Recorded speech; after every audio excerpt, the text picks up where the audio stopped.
Hi friends, மண்டபம் மீனவன்.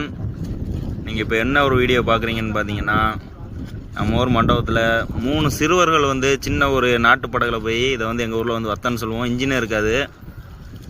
அப்போ எப்படி ஹேண்டில் பண்ணுறதுன்னா, ஒரு சின்ன ஒரு கம்பு வச்சுருப்பாங்க, அதை தான் குத்திட்டு போவாங்க. அதை தரையில் குத்துனா அந்த வத்தை முன்னாடி பின்னாடி போவேன். இப்போ அதில் தான் போய் என்ன செய்கிறாங்கன்னா, 3 சிறுவர்கள் வந்து போய் கனவா தூண்டி போட்டுக்கிருக்காங்க. பாருங்கள் எவ்வளோ அழகாக இருக்குன்னு. சும்மா ஒரு டைம் பாஸ்க்காக தான் போயிருக்காங்க. வீட்டுக்கு ஏதாவது குழம்புக்கு ஏதாவது பிடிக்கலாம்னு, இதை அவங்க தொழிலாக பார்க்கல. சும்மா அந்த மாதிரி லீவ் டைமில், ஸ்கூல் லீவ் டைமில் போய் இந்த மாதிரி டைம் பாஸ்க்கு தூண்டி போட்டு விளாடுவாங்க. இப்போ அந்த காட்சியை தான் நீங்கள் பார்த்துக்கிட்டு இருக்கீங்க. காலையில் ஒரு 6 மணிக்கே போயிட்டாங்கன்னு நினைக்கிறேன். மணி இப்போ 8 மணி 9 மணி ஆயிடுச்சு. எப்படியும் கொஞ்சம் நேரத்தில் வந்துடுவாங்க. எப்படியும் ஒரு கனவா, ஒரு 4-5 கனவா எப்படியும் பிடிச்சிருப்பாங்க. பாருங்கள், கனவா தூண்டி தான் போட்டுக்கிருக்காங்க. போட்டு இழுத்துக்கிட்டே இருக்கேன்னு நான் ஸ்டாப்பாக.